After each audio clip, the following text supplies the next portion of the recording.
तथा विभागाधिकारी संजय तायडे, सहाय्यक आयुक्त तथा विभागाधिकारी संजय तायडेजी, प्रशासकीय अधिकारी सामान्य प्रशासन विभाग विलास मनुष्यजींचा सन्मान होतो आहे। प्रशासकीय अधिकारी विलास मनुष्यजी, वैद्यकीय अधिकारी त्यानंतर डॉक्टर मुस्तफा झकेरिया, वैद्यकीय अधिकारी डॉक्टर मुस्तफा झकेरिया कोविड काळात विशेष काम सरांनी केलं आणि त्यानंतरही अतिशय चांगलं काम करतात। वैद्यकीय अधिकारी डॉक्टर मुस्तफा झकेरिया गुणवंत अधिकारी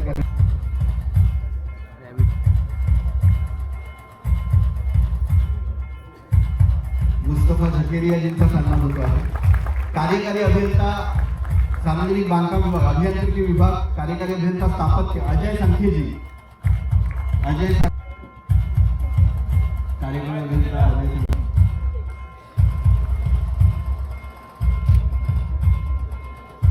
लेखा अधिकारी दर्शन तांडेजी, लेखा अधिकारी दर्शन तांडेजी, लेखा अधिकारी दर्शन तांडेजी, लेखा अधिकारी दर्शन तांडेजी। स्वप्नील तुला मॅटर करायचं आहे का परत? हा म्हणून तो विचारलं। रणजितजी नाईक म्हणतात की जसा आपल्या घरांवर पाण्यावर टॅक्स असतो तसा टाळ्यांवर अजून कुठल्याही प्रकारचा टॅक्स नाही, त्यामुळे कौतुक करताना भरभरून द्यावे। संजू नायकला लालबत्ती आली आणि मी त्यावेळेला रेकॉर्ड ब्रेक मतांनी निवडून आलो होतो। 2,19,000 मतं आणि 1,09,000चा लीड होता। पण मला लालबत्ती मिळाली 6 महिन्यानंतर, म्हणजे पोराला पहिल्यांदा लालबत्ती ना बापाला नंतर लालबत्ती। पण तो भाग विरोधाचा भाग सोडता त्यावेळेला संजू मला बोलला की आपल्याला शिंदेसाहेब ही सिडकोची 1 मॅन ऑपरेशनची बस होती, 25 सीटर, ड्रायव्हर तोच, कंडक्टर तोच। सिडकोने लोकांना आकर्षण दाखवण्याकरता बसेस चालू केल्या, नंतर त्यांची गरज भागली आणि सिडकोने ते वाइंड अप केलं आणि मग लोकांच्या आग्रहास्तव BMTC Bombay metropolitan transport corporation याची स्थापना झाली। त्यावेळेला मी सुरू केलेली युनियन आजपर्यंत आहे। संजू नाईक 80% कामगार त्या युनियन मध्ये, 80% कामगार नेतृत्व संजू नाईक करतो सध्या।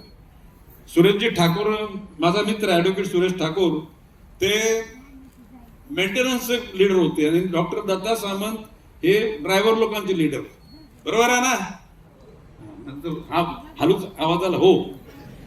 एकाने जरी कोणी तमाशा घातला तरी ती बस बंद व्हायची, म्हणजे ड्रायव्हरने आले तरी बस बंद, मेंटेनन्स लोकांनी जरी नाही सहकार्य केलं तरी बंद आणि कंडक्टरने आले तर बंदच बंद।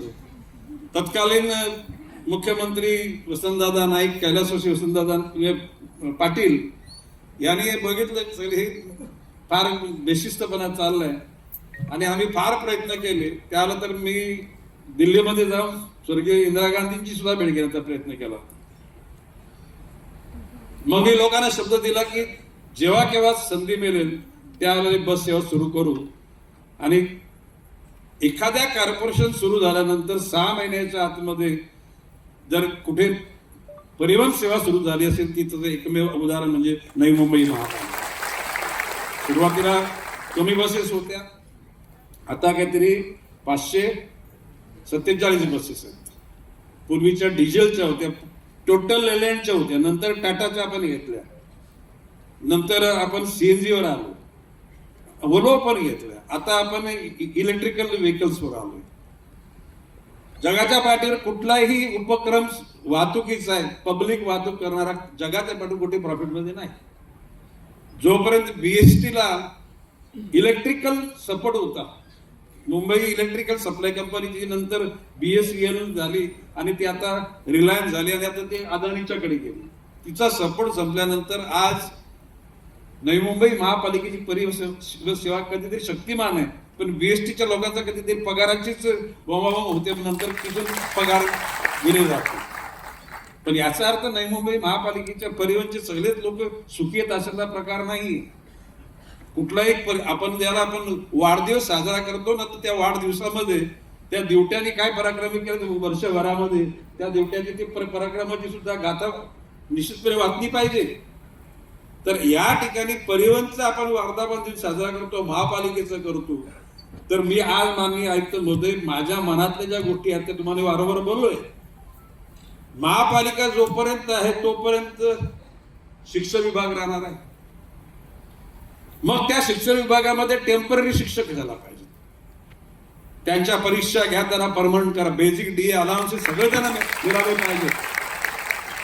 महापालिका जरी टेम्पररी म्हणजे कुठेतरी एखादा तंबू सरकतचा आहे तर आपण समजू शकतो की बाबा ते तंबू उठणार आहे म्हणजे ते परमनंट कामगाराची गरज नाही. महापालिकेच्या आरोग्य विभागामध्ये आया दाया वॉर्ड बॉय डॉक्टर हे टेम्पररी कशासाठी? You seek permission from government, I am there to support you, I will do it. त्या गोष्टी नाही घडल्या तर गणेश नाईक ज्याला आवाज करतो ना त्याला खुल्लाच करतो आणि मग कोणाची सोडत नाही. कोणाचा अवमान करायची आमची इच्छा नाही, परंतु कोणी जर उर्मटपणा केला किंवा जर लेडगो केला तर त्याला धडे शिकवायला टाकले. गणेश नाईककडे अजून सुद्धा आहे आणि योग्य वेळी धडे शिकवेल सगळ्यांना. या ठिकाणी शिक्षणाचं धोरण किंवा आपण काय म्हणतो मराठी अरे मराठी मातृभाषा आमची आहे, मराठी पाहिजे, सक्तीची करा. आपण केली सक्तीची, हिंदी सक्तीची करा, परंतु सगळ्या दुसरे विषय इंग्रजी माध्यमातून शिकले. युरोपला जाताना माझा अनुभव सांगतो, मी 8वीला गेलो तेव्हा ए फॉर ऍपल आम्हाला सांगितलं. कधी? अरे 8वीला गेलो ए फॉर ऍपल तर काय त्या ठिकाणी शिक्षण शिकणार आम्ही, आणि कॉलेजला कशा प्रकारे आम्ही त्या ठिकाणी एकूण इंग्रजीच्या माध्यमातून असलेले सगळे विषय पार पाडणार.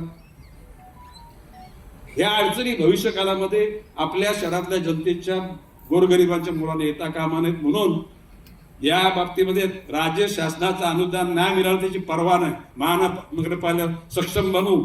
मी सांगतो CSR फंडामधून जितक्या शिक्षणाकरता पैसे लागतील ना तेवढे हा गणेश नाईक एकटाच उद्योगामधून आणून देतो. काही गरज नाही त्या ठिकाणी कमीपणा करायची. भविष्य काळामध्ये परिवहन सेवेकरता अधिक काही चांगले निर्णय घ्यावे लागतील.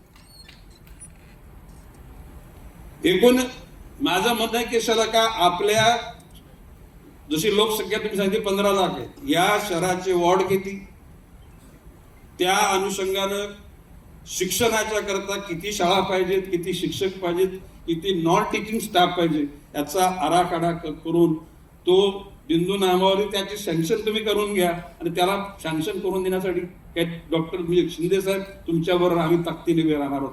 त्या मंत्री महोदयांच्याकडे घेऊन जाऊन, शिक्षण मंत्री महोदयांच्याकडून जाऊन त्या ठिकाणी तुमच्या ज्या गरजा त्या पूर्ण करू. मी परवा दिवशी राधाकृष्ण विखे पाटील साहेबांना बोललो की आमच्या शहराचं 12वीचं पाणी बंद झालं.